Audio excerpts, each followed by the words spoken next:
El uso del rodillo en estos momentos de confinamiento ha pasado a ser la vía de escape para muchos ciclistas, que al igual que todos, debemos de respetar la cuarentena. Pero estar en casa no significa que tengamos que dejar de lado al deporte. Al contrario, la práctica de ejercicio habitual, aparte de otras muchas ventajas, ayuda a tener un sistema inmunológico más fuerte.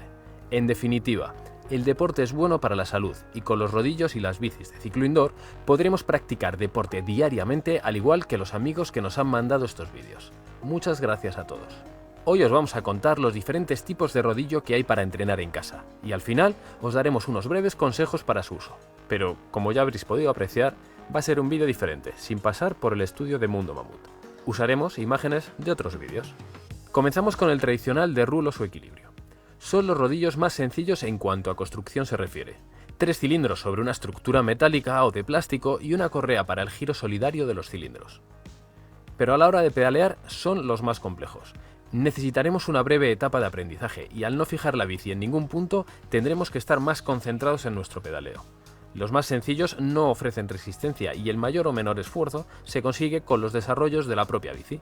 Actualmente los hay con resistencia e incluso inteligentes. Este tipo de rodillos nos exige trabajar no solo con las piernas, sino también con nuestro core, es decir, la zona abdominal, por lo que a nivel muscular sus beneficios serán más parecidos a la práctica real. Además, lo podremos usar con cualquier bici, tanto de montaña como de carretera, y al no tener que fijarla sobre el cuadro, este no sufrirá nada. Y es recomendable usarlo con cubiertas para rodillo. El segundo tipo y el más popular es el rodillo fijo o a la rueda. Son muy sencillos de usar, se coloca la bici sujeta con el eje trasero y lista, a pedalear. Tendremos que estar muy atentos al cierre o eje pasante que lleva nuestra bici para ver si el rodillo que compramos es compatible o lleva incluido el adaptador adecuado. Si no, habrá que comprar el adaptador correspondiente. Estos rodillos tienen un cilindro sobre el que apoya la rueda trasera en el que se puede variar la resistencia, simulando así los desniveles. Tanto este como el resto de tipo de rodillos, el freno o resistencia de giro se puede obtener según las gamas mediante un tensor por rozamiento, con resistencia magnética o con fluido. También hay modelos híbridos que combinan resistencia magnética con los fluidos. Con estos rodillos tendremos entrenamientos más intensos y podremos desarrollar muchos más vatios. Por el contrario, al sujetar la bici al cuadro, este puede sufrir algo más y conviene no abusar del pedaleo de pie.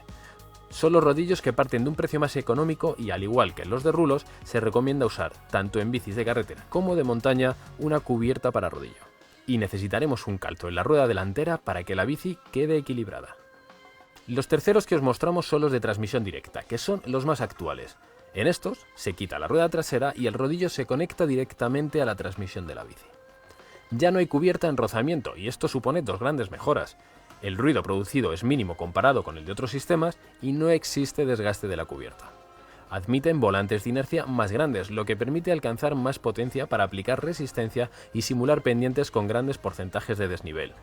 Y también, gracias a su inercia, ofrecen sensaciones de pedaleo que se acercan más a la realidad. Para montar nuestra bici tendremos que tener en cuenta tanto el eje que use como la transmisión, ya que tendrán que ser la misma. No todos los rodillos incluyen los adaptadores y el cassette, tenedlo presente. Y otra opción cada vez más extendida son las bicis de ciclo indoor.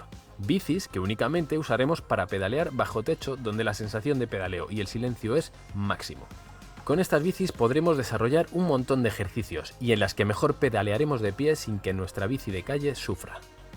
La única pega es la necesidad de tener un sitio en nuestra casa para poder tener la bici. Por lo demás son una opción muy interesante. Y aparte de hacer ejercicios propios de ciclismo, también podremos hacer sesiones de spinning.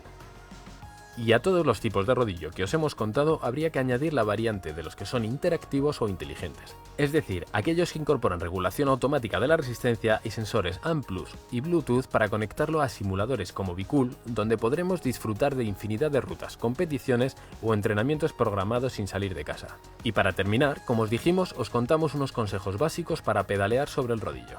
Es preferible usar cubiertas específicas para rodillo y con la presión máxima recomendada por el fabricante para evitar desgaste y minimizar el ruido. Al igual que cuando salimos a la calle, la transmisión debe estar ajustada y lubricada. Es recomendable el uso de una esterilla para minimizar las vibraciones y el ruido, y también protegeremos el suelo del sudor. Sudor del que también podremos proteger al cuadro con una toalla específica para la bici. Por supuesto, el uso de culote nos permitirá estar más cómodos y para terminar, no olvidéis estar en una zona ventilada e hidrataros y alimentaros correctamente. Muchas gracias a todos, esperamos que os haya gustado y hasta el próximo vídeo.